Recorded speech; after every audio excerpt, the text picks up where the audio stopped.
Hello friends, welcome back my YouTube channel MS maths, जहां मैं upload करता हूं बीएससी मैथमेटिक्स एंड फिजिक्स से रिलेटेड वीडियो लेक्चर्स। तो इस वीडियो में हम डिस्कस करने वाले हैं ऑप्टिमाइजेशन थ्योरी के बारे में। और उस ऑप्टिमाइजेशन थ्योरी का आज हमारा जो टॉपिक है वो है बेसिक सॉल्यूशन या बीएस जिसको हम कहते हैं। तो ये बेसिक सॉल्यूशन क्या होता है इसके बारे में थोड़ा समझने की कोशिश करेंगे कि बेसिक सॉल्यूशन जो होता है किसी भी इक्वेशन का कैसे फाइंड किया जाता है। तो वो हम यहाँ पे देखेंगे। मेन चीज ये है कि आपको समझना पड़ेगा कि बेसिक सॉल्यूशन कैसे फाइंड किया जाता है और ये किस कंडीशन में फाइंड किया जाता है। तो जब भी हम दो लीनियर इक्वेशन की बात करते हैं, लाइक अगर मैं आपसे कहता हूं कि 2x plus 3y equals to 5 and एक कंडीशन में आपको ऐसा कह दे कि 7x plus 4y equals to 2 है, सो हम इन दोनों इक्वेशन को by eliminating method, by substituting method, we can easily find the solution of this equation. It means हमारे पास में क्या हो रहा है कि अगर हमको दो वैल्यू फाइंड करना है, यानी कि we have the two variables, so that we require the two equations. तो दो वेरिएबल को सॉल्व करने के लिए हम दो इक्वेशन की हमें रिक्वायरमेंट होगी। सेम एज अगर मैं कहता हूं कि यहां पे मैं तीन वेरिएबल कर देता हूं, या इसके साथ में मैं यहां पे एक जैसे 2a ऐड कर देता हूं और यहां पे मैं 4a ऐड कर देता हूं। तो now in this case we have the variable is 3, unknown value is 3, but equation is 2। But equation यहां पे 2 है, तो इस केस में हम इसका सॉल्यूशन फाइंड कैसे करेंगे? तो वो काम हम इस बेसिक सॉल्यूशन से करते हैं। दूसरा, अगर मैं कहता हूं कि अगर ये तीन वेरिएबल है तो यहाँ पे तीन इक्वेशन भी होनी चाहिए। लाइक अगर मैं बात करता हूं यहाँ पे ये इस टाइप से हो जाए। ओके, अब ये इक्वेशन को हम बिल्कुल इजीली फाइंड कर सकते हैं। पहले इन दो को फाइंड करेंगे, फिर दो के रेस्पेक्ट में वैल्यू मिलेगी, फिर इसको यहाँ पे फाइंड करेंगे। तो कहने का मीनिंग ये है कि जितने वेरिएबल्स आपके पास में है उतना अगर आपके पास में इक्वेशन होगा, ओके, जितने वेरिएबल्स हैं उतने ही इक्वेशन होंगे ना। Number of variable and number of equation if the same, so that we can easily solve that value of the all variables. But अब हमारे पास में ऐसा नहीं होगा। तो ये जो बेसिक सॉल्यूशन है उस कंडीशन में काम आता है जब हमारे पास में वेरिएबल की संख्या, यानी कि number of variable is greater than the number of total equations. तो कहने का मीनिंग ये है कि द गिवन m इक्वेशन, आपको कितनी इक्वेशंस गिवन है? m इक्वेशन गिवन है हैज n वेरिएबल। अब उस n इक्वेशंस में n वेरिएबल गिवन है, और ये बात भी ध्यान रखें कि यहां पे m माइनस n है, sorry m less than n है। कहने का मतलब ये हो गया कि इक्वेशन के नंबर तो आपके पास में कम है। अगर नंबर मान लेते हैं टू इक्वेशन के नंबर है, यानी कि दो इक्वेशन आपको गिवन है और वेरिएबल उसमें आपसे चार पूछ लिए हैं, तो उस केस में हम इसका सॉल्यूशन कैसे फाइंड करेंगे? तो सिंपल सा एक सॉल्यूशन ये होता है कि उस केस में हमारे पास में सबसे पहले ये देखना है कि कितने सॉल्यूशंस होंगे। अगर एक मैं एग्जांपल ले लेता हूं, मान लेते हैं कि हमारे पास में दो इक्वेशन गिवन है। ओके, नंबर ऑफ इक्वेशन की बात करता हूं, यहां पे m जो है ना वो नंबर ऑफ इक्वेशन को रिप्रेजेंट कर रहा है। तो मैं बात करता हूं कि m जो है वो 2 है और n यानी कि number of variables that is 4, और 4 वेरिएबल के हमारे पास में दो इक्वेशन गिवन है and we want to find the calculate the value of all variables by this system of equations. So the system of equations जो होगा उसको हम सबसे पहले मैट्रिक्स फॉर्म में लिखते हैं। हमेशा जब भी इस टाइप का कोई भी आता है तो उसको मैट्रिक्स फॉर्म में लिखते हैं। अच्छा, मैं बता रहा था कि यहां पे नंबर ऑफ सॉल्यूशंस कितने होंगे, आपको ये फाइंड करना है कि how many number of solutions can take place in this case. So यहां पे उसके लिए आपको क्या करना पड़ेगा, एक फॉर्मूला अप्लाई करना पड़ेगा एनसीआर वाला, यानी कि कॉम्बिनेशन वाला अप्लाई करना पड़ेगा। एनसीएम यानी कि यहां पे आपको 4C2 करना पड़ेगा। 4C2 का मतलब क्या होता है? 4 फैक्टोरियल अपॉन ये हो जाएगा 2 फैक्टोरियल इंटू 2 फैक्टोरियल, यानी कि यहां पे ये मिलेगा आपको 4 इंटू 3 इंटू 2, और ये हो जाएगा 2 इंटू 2, तो 2 से कट होने पे ये मिल जाएगा आपको 6, यानी कि इसमें आपके पास में 6 एक्सट्रीमिटीज मिलेंगे। 6 एक्सट्रीमिटीज मिलने का मतलब हो गया कि यहां पे आपको 6 सॉल्यूशंस मिलेगा ना। एक सॉल्यूशन में सारे चार वैल्यूज होंगी, दूसरे सॉल्यूशन में भी चार वैल्यू होगी, बट वो उससे डिफरेंट होगी। तो अलग अलग केसेस के लिए हम इन सभी को डिस्कस करते हैं। और अब इसमें जो स्टेप वाइज स्टेप है वो मैं आपको एक बार यहाँ पे एक्सप्लेन कर देता हूं। देन हम यहाँ पे एक क्वेश्चन लेंगे और उस क्वेश्चन से उसको सॉल्व करके हम इसको समझेंगे। तो वीडियो के लास्ट तक बने रहिएगा ताकि एक ही वीडियो में आपका पूरा टॉपिक जो है बेसिक सॉल्यूशंस का वो कवर हो जाएगा। सो यहाँ पे हम कहते हैं कि जो भी लीनियर सिस्टम ऑफ इक्वेशन होता है उसको हम एक मैट्रिक्स के फॉर्मेट में लिखते हैं। अब मैट्रिक्स के फॉर्मेट में लिखने का क्या इसमें क्या मतलब हो गया कि ये जो ए मैट्रिक्स है इस ए मैट्रिक्स को इस फॉर्मेट में लिखा जाएगा।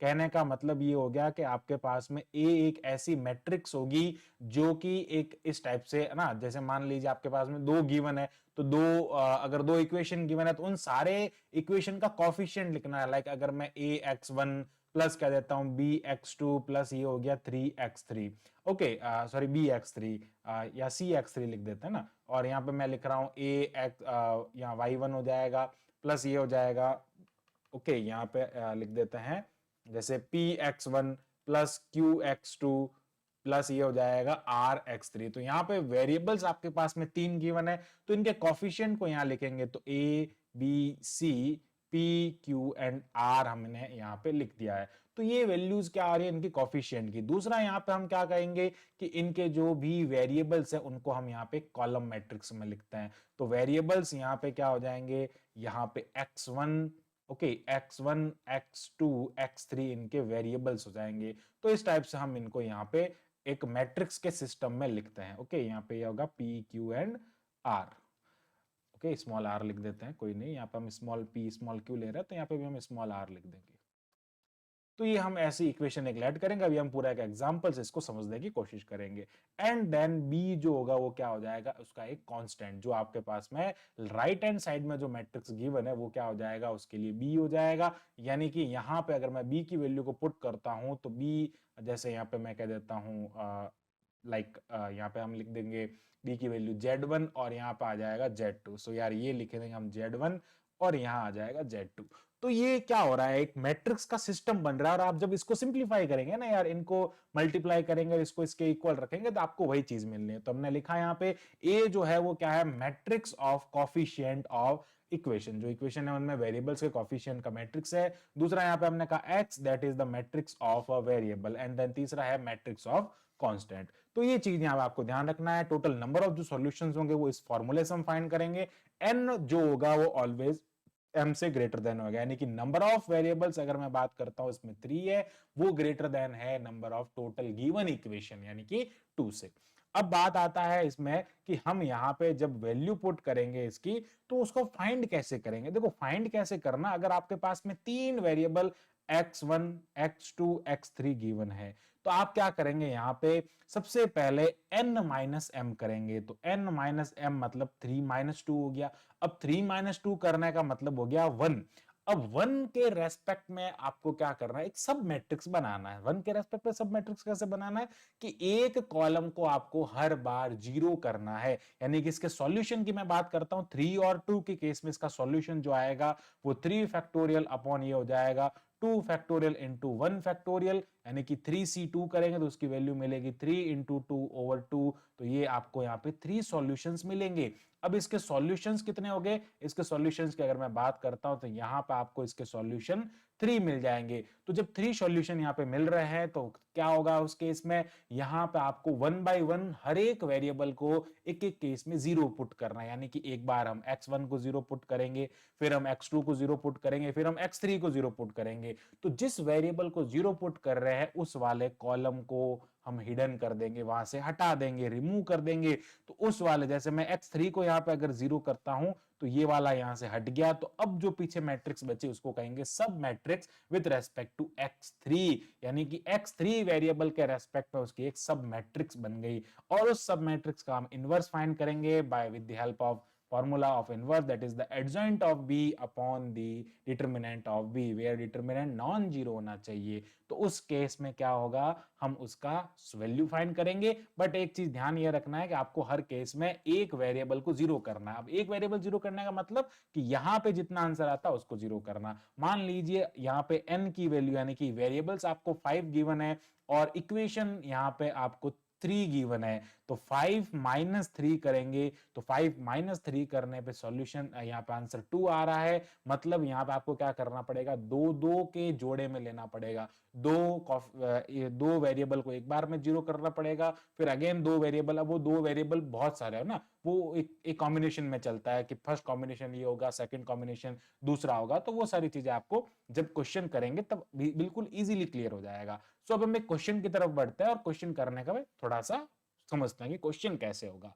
तो यहाँ पे कह रहा है आपको दो सिस्टम ऑफ इक्वेशन गिवन है। So find the all basic feasible solution for the equation and right the extreme point solution. देखो एक्सट्रीम पॉइंट सॉल्यूशन का मतलब है कि यहाँ पे आपको x1 x2 x3 and x4 इन सबको क्या करना है, एक कोऑर्डिनेट के फॉर्मेट में लिखना, that is known as extreme point solution. इनके सॉल्यूशन को एक एक्सट्रीम पॉइंट के फॉर्मेट में लिखना है। सो अब हम बात करते हैं इनके सॉल्यूशन की। तो सबसे पहले क्या करना कि जो भी लीनियर इक्वेशन है उसको एक मैट्रिक्स के फॉर्म में लिखना है, यानी कि मैट्रिक्स के फॉर्म में लिखना का मतलब हो जाएगा so this is given system of linear equation. So यहां पे हम लिखेंगे कि given system of linear, sorry this is not linear equation, given system of equation. ये इक्वेशन जो है उसको हम मैट्रिक्स में लिखेंगे। तो जब भी हम मैट्रिक्स में लिखेंगे तो इसको किस टाइप से लिखेंगे, यहाँ पे आप देख सकते हैं हम इसको मैट्रिक्स में लिखेंगे। तो सबसे पहले जो है हम यहाँ पे इसके कॉफिशिएंट की मैट्रिक्स को ड्रॉ करेंगे। तो यहाँ पे क्या करेंगे, हम इसकी कॉफिशिएंट के मैट्रिक्स को जब ड्रॉ करेंगे तो ये आएगा हमारे पास में कुछ इस टाइप से।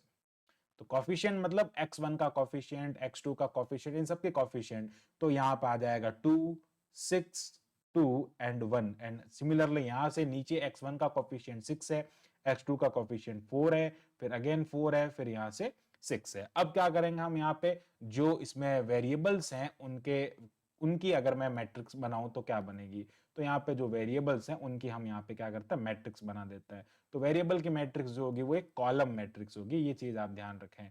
तो हम यहाँ पे क्या कर रहे हैं, वेरिएबल की मैट्रिक्स बना रहे हैं, यानी कि वेरिएबल x1 होगा हमारे पास में, x2 होगा, x3 होगा एंड देन x4 हो जाएगा। सिमिलरली अब हम क्या करते हैं, यहाँ पे जो कांस्टेंट है उसकी मैट्रिक्स यहाँ पे ड्रॉ करते हैं। तो ये कांस्टेंट्स हैं, इनकी मैट्रिक्स को हम यहाँ पे ड्रॉ करेंगे। तो ये आएगा हमारे पास में 3 एंड 2। ओके, तो ये आ जाएगा हमारे पास में मैट्रिक्स यहाँ पे 3 एंड 2। तो यहाँ पे हम जब लिखेंगे इसकी वैल्यू तो एक 3 हो जाएगा और एक 2 हो जाएगा। तो ये जो पूरा सिस्टम ऑफ लीनियर इक्वेशन बन रहा है वो a capital X equals to small b के फॉर्मेट में बन रहा है। इस फॉर्मेट से अब हमको क्या करना है, इसके सॉल्यूशंस फाइंड करना है। तो सबसे पहले मैं यहाँ पे क्या करता हूं, इसको मैंने इस फॉर्मेट में लिखा। अब मैं यहाँ लिखता हूं what is the value of n। n का मतलब है number of variables that is 4, और m का मतलब है total number of given equation that is 2। अब हम यहाँ पे क्या करते हैं, नंबर ऑफ सॉल्यूशन फाइंड करते हैं कि सॉल्यूशन किसके होंगे, उसके अकॉर्डिंग हम क्या करेंगे, उसके सब मैट्रिक्स फाइंड करेंगे। तो हम यहाँ पे लिखते हैं नंबर ऑफ सॉल्यूशंस। तो नंबर ऑफ सॉल्यूशंस किसके कितने होंगे, तो नंबर ऑफ सॉल्यूशन फाइंड करते हैं NCM, यानी कि यहाँ पे क्या हो जाएगा 4C2 एंड 4C2 की वैल्यू मिलेगी आपको 6। तो इसके 6 सॉल्यूशंस होंगे। अब आपको 6 सॉल्यूशन फाइंड कैसे करना है, तो 6 सॉल्यूशन फाइंड करेंगे तो हम यहाँ पे 6 केसेस लेंगे, हर एक केस में हम उसकी वैल्यू फाइंड करेंगे। तो फर्स्ट 1 बाय 1 हम सारे केसेस को यहाँ पे डिस्कस करेंगे। अब बात करते हैं केस नंबर 1 की, बट उससे पहले एक चीज मैं आपको बता देता हूं कि यहाँ पे कितने वेरिएबल्स को जीरो करना है। तो कितने वेरिएबल्स को जीरो करने के लिए हम क्या करते हैं, n माइनस m करते हैं, यानी कि यहाँ पे क्या करेंगे 4 माइनस 2 करेंगे तो हमको 2 मिलेगा। यानी कि आपको 2 2 के पेयर में हमेशा क्या करना है, 2 2 के पेयर में आपको इसको सॉल्व करना है। और आपको हमेशा in each case we have to put equals to 0 two variable, और बाकी दो के रेस्पेक्ट में हम क्या लेंगे, सब मैट्रिक्स लेंगे। तो सबसे पहले मैं क्या करता हूं यहाँ पे फॉर केस नंबर 1। अब केस नंबर 1 में हमको क्या करना है, दो वेरिएबल को जीरो करना है। So for x1 equals to 0 and x2 equals to 0, कोई भी दो को अगर आप जीरो करेंगे तो x1 की लाइन ये है, ये x2 की लाइन है, ये x3 की और ये x4 की है।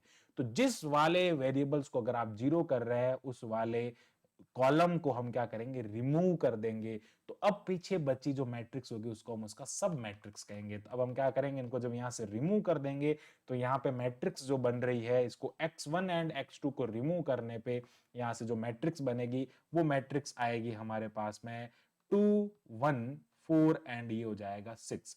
अब ये मैट्रिक्स जो होगी इसको मैं B1 मैट्रिक्स कह देता हूं। B1 मैट्रिक्स का मैं क्या करूंगा, डिटर्मिनेंट फाइंड करूंगा। तो ये डिटर्मिनेंट मिलेगा मुझे 12 माइनस 4 और ये हो जाएगा 8। अब हम क्या करेंगे, इसको सिंप्लीफाई करेंगे। जब हमने x1 एंड x2 को 0 किया है तो इसका वैल्यू मुझे ये मिला है। और अब हम B1 का इनवर्स फाइंड करेंगे। तो B1 का इनवर्स क्या होता है, एडजॉइंट। इनवर्स का फॉर्मूला क्या होता है, adjoint of B upon determinant of B। अब ये नॉन जीरो है, नॉन जीरो होने का मतलब ये है ये नॉन सिंगुलर मैट्रिक्स है। कैसी मैट्रिक्स है, this is the non singular matrix. Non singular matrix होने का मतलब है इसका डिटर्मिनेंट जीरो नहीं है और इसको हम आगे सॉल्व कर सकते हैं। अगर ये जीरो आ जाता ना तो हम इसका इनवर्स फाइंड नहीं कर सकते और ये इसका सॉल्यूशन एग्जिस्ट नहीं करता, बट इसका सॉल्यूशन एग्जिस्ट कर रहा है। तो ये हो जाएगा 1/8 मतलब 1 डिटर्मिनेंट इनटू इसका एडजॉइंट। देखो एडजॉइंट फाइंड करने का तरीका ये होता है, 2x2 की मैट्रिक्स के लिए बता रहा हूं, बिल्कुल सिंपल सी ट्रिक है। आप क्या करें, इस डायगोनल एलिमेंट को, ये जो प्रिंसिपल डायगोनल देख रहे हैं, इस डायगोनल प्रिंसिपल डायगोनल को आप क्या करें, रिप्लेस कर दें। तो 6 को मैं यहां लिख दूंगा, 2 को यहां लिख दूंगा और बाकी जो एलिमेंट्स है उनका आप क्या कर दें, इस वाले में एलिमेंट्स का क्या करें, यहाँ पे आप साइन चेंज कर दें। अगर प्लस है तो माइनस कर दें, माइनस है तो प्लस कर दें। बड़ा सिंपल सा कंसेप्ट है। वापस देखें एक बार, मैं एडजॉइंट, इसके एडजॉइंट को वापस लिख रहा हूं यहाँ पे। जब भी हम इस टाइप के मैट्रिक्स को यहाँ पे ड्रॉ करेंगे तो सबसे पहले क्या करना है आपको, यहाँ पे जो वैल्यूज है प्रिंसिपल डायगोनल है उसको चेंज करना है। तो प्रिंसिपल डायगोनल को चेंज करने का मतलब क्या हो गया, 6 को हम यहाँ लिखेंगे, 2 को हम यहाँ लिखेंगे, फिर 4 लिखना है तो इसका साइन चेंज करके उसी जगह पे लिखना है। तो ये आ गया इस मैट्रिक्स का इनवर्स। अब इसका इनवर्स आ गया तो हम क्या करेंगे, अगेन हम यहाँ से क्या करेंगे, वो फॉर्मूला यहाँ पे पुट करेंगे। अब वो फॉर्मूला कैसे पुट करेंगे, वो फॉर्मूला है हमारे पास में कि एक्स बी, यानी कि बी के रेस्पेक्ट में जो वैल्यू है उसको, उसके वेरिएबल, अब देखो x1 एंड x2 यहाँ जीरो हो गए तो एक्स बी क्या हो जाएगा, x3 एंड x4 हो जाएगा। और यहाँ पे क्या आ जाएगा, b इनवर्स इनटू ये हो जाएगा b। ये फॉर्मूला हम यहाँ पे ऊपर भी लिखते हैं, ये मैंने आपको बताया होगा। जहां पे हम क्या करते हैं, एक b सब मैट्रिक्स लेता है, उसको इस वेरिएबल, यानी कि अगर मैं x1 और x2 को जीरो कर रहा हूं तो x3 एंड x4 क्या होगा, इस वाली मैट्रिक्स में आएगा। अब क्या करेंगे, इसको इधर लाएंगे तो ये इनवर्स हो जाएगा इसका, इस इनवर्स ऐसे हम यहाँ पे फाइंड करता है। अब हम क्या करें, इन सब की वैल्यूज पुट कर देंगे। जब यहाँ पे इनकी वैल्यू पुट करेंगे तो ये वैल्यू मिलेगी मुझे x3।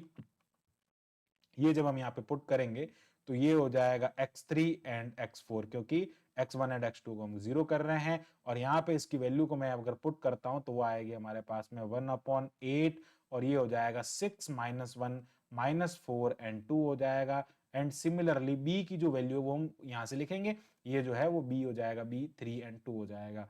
3 एंड 2 को हम यहाँ पे लिखेंगे। अब हम इसको सिंप्लीफाई करेंगे तो ये हो जाएगा x3 x4 is equals to 1/8। Matrix multiplication जब करेंगे तो ये हो जाएगा 18 माइनस 2 और ये हो जाएगा माइनस 12 प्लस 4। एंड देन अब हम इसको सिंप्लीफाई जब करेंगे तो ये आएगा हमारे पास में 1/8 और ये हो जाएगा 16 अपॉन ये हो जाएगा -8।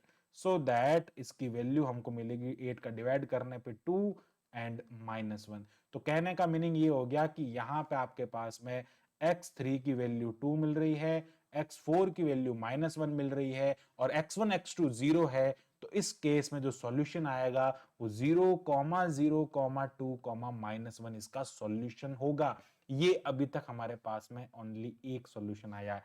ऐसे यही प्रोसेस हमको 6 टाइम रिपीट करना है। अब हम इसको क्या करते हैं, 6 टाइम तक रिपीट करेंगे। तो क्या करेंगे, हमने फर्स्ट केस में क्या किया था, x1 एंड x2 को जीरो किया था। सो नाउ अब हम यहाँ पे सेकंड केस लेंगे, for x1 and equals to 0 and x3 equals to 0।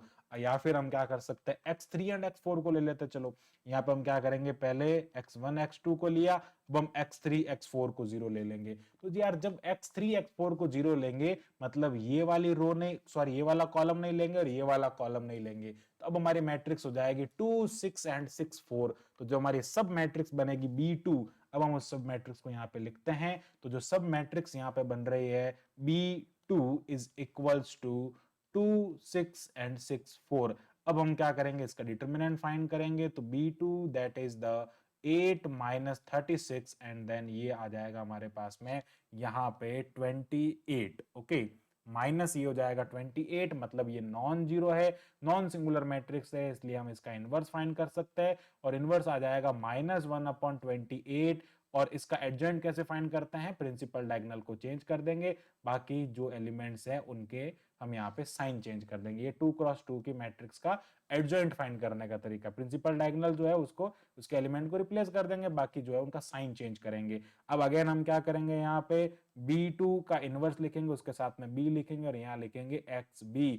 तो ये प्रोसेस हम यहाँ पे भी रिपीट करेंगे। तो xb में अब कौन आएगा, x1 एंड x2 आएगा, क्योंकि x3 एंड x4 जीरो है, x3 एंड x4 यहाँ पे जीरो है। तो अब हम क्या करेंगे, इक्वल्स टू में लिखेंगे, तो ये हो जाएगा -1/28 और ये हो जाएगा 4 -6 2 हो जाएगा और यहाँ पे आ जाएगा 3 × 2, सॉरी 3 एंड 2, मैट्रिक्स में b जो है वो मैट्रिक्स में 3 एंड 2 आ जाएगा।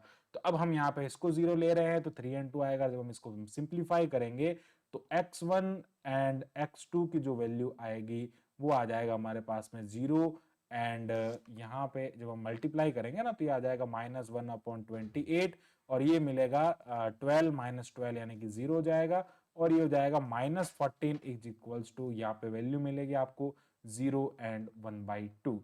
तो कहने का मतलब है जो आपको सॉल्यूशन मिलेगा वो सॉल्यूशन क्या हो जाएगा, x की वैल्यू 0 है, y की सॉरी x1 की वैल्यू 0 है, x2 की वैल्यू 1/2 है, x3 एंड x4 तो 0 ही है, तो हम उसको क्या करेंगे यहाँ पे पुट कर देंगे। सो ये आ जाएगा हमारा सेकंड सॉल्यूशन। थोड़ा लॉन्ग प्रोसेस हो सकता है क्योंकि हम इसको बार बार रिपीट कर रहे हैं। तो ये क्या हो जाएगा, जब हम ऐसे इसको रिपीट करते जाएंगे तो ऐसे हम इस सारे सॉल्यूशन को फाइंड करेंगे। सो नाउ अब हम बात करते हैं यहाँ पे थर्ड सॉल्यूशन की। सो फॉर, अब क्या करना है, हमने x1 x2 को 0 कर दिया, अब x3 x4 को कर दिया। अब हम यहाँ पे क्या करते हैं, x1 एंड x3 ले लेते हैं। तो इनको जब हम 0 करेंगे तो यहाँ पे वापस इस मैट्रिक्स को देखेंगे। अब मैं x1 को 0 कर रहा हूँ, x3 को 0 कर रहा हूं, तो सब मैट्रिक्स क्या बन गई, 6 1 एंड 4 6 हो जाएगा। तो जो सब मैट्रिक्स बन रही है दैट इज 6 1 एंड 4 6। तो यहाँ पे मैं क्या करूंगा, b3 लिखूंगा। तो ये क्या हो जाएगा, जो b3 है वो b3 यहाँ पे क्या बन जाएगा, जब हम x1 एंड x3 को लिख रहे हैं तो वो हो जाएगा हमारे पास में 6 1 एंड 4 6। ओके, ये हो जाएगा 6 1 एंड 4 6 हो जाएगा। तो अब हम यहाँ से इसका डिटर्मिनेंट फाइंड करेंगे। तो डिटर्मिनेंट जो आएगा वो 36 - 4 हो जाएगा एंड देन ये हो जाएगा 32। तो ये भी नॉन जीरो है। और अब हम इसका इनवर्स फाइंड करेंगे तो b3 का इनवर्स हो जाएगा 1/32 और ये एडजॉइंट फाइंड करेंगे तो प्रिंसिपल एलिमेंट को रिप्लेस करेंगे, बाकी सबके हम यहाँ पे साइन चेंज करेंगे तो ये इसका इनवर्स आ जाएगा। सिमिलरली अब क्या करना है, वापस आपको यहाँ पे b3 का इनवर्स लिखना, उसके साथ में b लिखना, सामने लिखना यहाँ पे xb3 यानी xb लिखना। आप xb लिख सकते हैं या xb3 लिख सकते हैं। तो यहाँ पे क्या होगा, इस केस में x1 एंड x3 अगर 0 है तो मतलब यहाँ पे आएगा x2 एंड x4 और हम यहाँ पे इसकी वैल्यू लिखेंगे तो 1/32 हो जाएगा। ये आ जाएगा 6 - 1 -4 6 और इसके साथ में मल्टीप्लाई करेंगे 3 एंड 2 को यानी कि b की वैल्यू को। तो यहां से इसको सिंप्लीफाई करने पर हमारे पास में आएगा 1/2 एंड 0। तो कहने का मीनिंग ये हो गया कि आपके पास में जो सॉल्यूशन मिलेगा यानी कि x1 की वैल्यू जो है वो ऑलरेडी हम 0 पुट कर रहे हैं तो x1 0 हो जाएगा, x2 की वैल्यू 1/2 है, x3 की वैल्यू 0 है और x4 की वैल्यू जो हम यहाँ से फाइंड कर रहे हैं तो 0 आ रहा है। तो ये हो जाएगा इसका थर्ड सॉल्यूशन। नाउ अब हम क्या करेंगे, फोर्थ सॉल्यूशन की जब बात करेंगे तो यहाँ पे x2 यहाँ पे जब लिखेंगे तो लिखेंगे फॉर, ये हो जाएगा for x2 equals to x4 equals to 0 यानी कि अब x2 एंड x4 को 0 कर रहे हैं। तो यार जब हम x2 एंड x4 को यानी कि ये x2 है ये x4 इसको 0 कर रहा है तो ये 2 2 6 4 बन रहा है। ये हमारे पास में जो मैट्रिक्स सब मैट्रिक्स इसकी बनेगी b4 दैट इज द, अब हम b4 की बात करते हैं तो जब हम यहाँ पे b4 फाइंड करेंगे यानी कि ये हो जाएगा हमारे पास में b4। सो b4 जो आएगा वो आएगा हमारे पास में 2 2 6 4 और अब हम इसका डिटर्मिनेंट जब यहाँ पे फाइंड करते हैं तो डिटर्मिनेंट यहाँ से आता है हमारे पास में 8 - 12 यानी कि ये -4 हो जाता है और इस b4 का इनवर्स हम यहाँ से फाइंड करेंगे तो -1/4 और प्रिंसिपल डायगोनल को चेंज करेंगे और बाकी सारे एलिमेंट्स के साइन हम यहाँ पे क्या करेंगे, चेंज करेंगे। तो ये आएगा हमारे पास में इसका इनवर्स। अब इस इनवर्स को क्या करेंगे, हम यहाँ लिखेंगे, so b4 inverse into b is equals to, यहाँ आ जाएगा xb। अब ये जो xb होगा वो क्या होगा, x1 एंड x3 हो जाएगा, क्योंकि x1 x2 एंड x4 को हम 0 पुट कर रहे हैं। और ये हो जाएगा -1/4, यहाँ आ जाएगा 4 -2 -6 एंड 2 हो जाएगा, और यहाँ आ जाएगा 3 एंड 2। अब हम इसको सिंप्लीफाई करेंगे तो हमारे पास में आंसर आएगा -2 एंड +7/2। तो कहने का मीनिंग हो गया कि यहाँ पे आपके पास जो सॉल्यूशन आएगा वो सॉल्यूशन आएगा, x1 की वैल्यू आ रही है -2, ये x1 की वैल्यू है, फिर आएगा x2 की वैल्यू हम 0 पुट कर रहे हैं, x3 की वैल्यू 7/2 है, और x4 जो है वो हम 0 पुट कर रहे हैं। This is solution number 4। अब हम क्या करेंगे, सॉल्यूशन नंबर 5 फाइंड करेंगे। तो सॉल्यूशन नंबर 5 जब हम फाइंड करेंगे तो फॉर हम यहाँ पे क्या करेंगे, जब सॉल्यूशन नंबर 5 फाइंड करेंगे तो हमने x1 x2 को 0 ले लिया है, x3 x4 को 0 ले लिया है। अब हम क्या करेंगे, यहाँ पे x2 एंड x3 को 0 ले लेंगे, x2 इक्वल्स टू x3 को 0 करेंगे। अब x2 एंड x3 को जब 0 करेंगे यहाँ से, तो ये x2 है, ये x3 है, तो मैट्रिक्स बनेगी 2 1 एंड 6 6। तो जो मैट्रिक्स हमारे यहाँ पे बन रही है वो क्या हो जाएगी, 2 1 एंड 6 6 हो जाएगी, यानी कि B5 मैट्रिक्स यहाँ पे बनेगी 2 1 6 6। तो इस मैट्रिक्स का हम यहाँ पे डिटर्मिनेंट फाइंड करेंगे, तो ये आ जाएगा हमारे पास में 12 - 6 इज इक्वल्स टू 6, और इसका इनवर्स जो आएगा दैट इज द 1/6 हो जाएगा। प्रिंसिपल डायगोनल को हम यहाँ पे चेंज करेंगे, बाकी सबके साइन चेंज करेंगे, तो ये इसका इनवर्स आ जाएगा। ओके, B5 इनवर्स हो जाएगा। एंड देन हम यहाँ से इसके सॉल्यूशन की बात करते हैं, तो ये आ जाएगा XB is equals to B5 inverse into B हो जाएगा, और ये आएगा हमारे पास में x1 एंड x4। हम क्या कर रहे हैं, यहाँ से x1 एंड x4 की वैल्यू को फाइंड करेंगे। ओके, इससे पहले हम x1 एंड x4 को एक साथ में फाइंड नहीं करते हैं, तो x1 एंड x4 की वैल्यू फाइंड करेंगे, तो ये आ जाएगा 1/6, ये हो जाएगा 6 - 1 -6 2 हो जाएगा, एंड देन यहाँ आ जाएगा 3 एंड 2। इस मैट्रिक्स मल्टीप्लिकेशन को सॉल्व करके 6 का डिवाइड करेंगे तो हमारे पास में मैट्रिक्स आएगी 8/3 एंड -7/2। तो यहाँ पे जो एक्सट्रीम पॉइंट मिलेगा हमको, x1 की वैल्यू 8/3 मिल रही है, x2 0 है, x3 भी 0 है, एंड x4 जो है वो -7/2 हो रहा है। सो this is solution number 5। And हम लास्ट सॉल्यूशन की यहाँ पे बात करते हैं, तो यहाँ पे 6 नंबर पे आपको सॉल्यूशन मिलेगा for x3 equals to for x1 and x4। यहाँ पे हम क्या करेंगे, x1 equals to x4 equals to 0 करेंगे, तो हमको यहाँ पे B6 मैट्रिक्स मिलेगा। और B6 मैट्रिक्स कैसे मिलेगा आप यहाँ पे देख सकते हैं, जब भी हम इसकी वैल्यू फाइंड करेंगे तो हम क्या करेंगे, 1 यहाँ पे ये जो x1 है इसको यहाँ पे 0 करेंगे, x4 को यहाँ पे 0 करेंगे, तो ये मिलेगा आपको 6 2 4 4। तो यहाँ से जो मैट्रिक्स मिल रही है दैट इज द 6 2 4 4 हो जाएगा। तो ये आ जाएगा हमारे पास में 6 2 4 4। अब हम इसका डिटर्मिनेंट फाइंड करेंगे, तो इसका डिटर्मिनेंट फाइंड करने पे ये आ रहा है हमारे पास में 24 - 8 इज इक्वल्स टू 16। एंड इसका इनवर्स जब हम फाइंड करेंगे तो यहाँ पे ये आ जाएगा 1/16, और एडजॉइंट इसका हमको मिलेगा, रिप्लेस करेंगे तो 4 एंड 6, ये हो जाएगा -2 एंड -4। अब इस सिस्टम ऑफ लीनियर इक्वेशन को मैट्रिक्स फॉर्मेट में लिखेंगे, तो ये आएगा हमारे पास में XB इक्वल्स टू, यहाँ पे आएगा XB equals to B6 inverse, ये हो जाएगा B6 इनवर्स इंटू B। अब x1 एंड x4 को हम यहाँ पे 0 पुट कर रहे हैं, तो ये हो जाएगा x2 and x3 that is equals to, ये आ जाएगा 1/16, 4 - 2 -4 6 हो जाएगा, एंड देन यहाँ आ जाएगा ये 3 एंड 2। जब हम इसको सिंप्लीफाई करेंगे तो हमारे पास में जो वैल्यू आएगी मैट्रिक्स में 1/2 एंड 0 आ जाएगा। अब इस केस में क्या करना है, हम इसके सॉल्यूशन की बात करेंगे, तो x1 हम 0 पुट कर रहे हैं, x2 की वैल्यू 1/2 है, x3 हम 0 पुट कर, x3 की वैल्यू 0 है, और x4 हम 0 पुट कर रहे हैं। तो इस टाइप से हम सारे सॉल्यूशंस जो है वो 1 बाय 1 सेम प्रोसेस से होते हुए हम इसको सिंप्लीफाई करते हैं। बिल्कुल इजी मेथड है। अब आपके पास में अगर ज्यादा वेरिएबल्स गिवन होंगे और 2 इक्वेशन गिवन होगी, तो आप उसका ऐसे जो सबसे पहले नंबर ऑफ सॉल्यूशन फाइंड करें, नंबर ऑफ सॉल्यूशन फाइंड करने के बाद में n - m वेरिएबल को हर बार 0 करना है। मान लीजिए अब जैसे यहाँ पे 1 आ रहा है, तो हम यहाँ पे क्या करेंगे, हर बार 1 को 0 है ना, x3 को एक बार 0 पुट करेंगे, एक बार x2 को पुट करेंगे, एक बार x1 को पुट करेंगे, और अगर 2 आ रहा है तो 2 2 के पेयर में करेंगे, अगर 3 आ रहा है तो 3 3 के पेयर में करेंगे। बट जो आपके पास में दो इक्वेशन है तो उन दो इक्वेशन से आपके पास में ऑलवेज सब मैट्रिक्स जो होगी वो 2 क्रॉस 2 की बनेगी। सो ये पूरा कंसेप्ट था बेसिक सॉल्यूशन पे बेस्ड। आई होप आपको ये जो पूरा टॉपिक है वो अच्छे से क्लियर हुआ होगा। So thanks for watching this video, keep watching MS maths and subscribe the channel MS maths.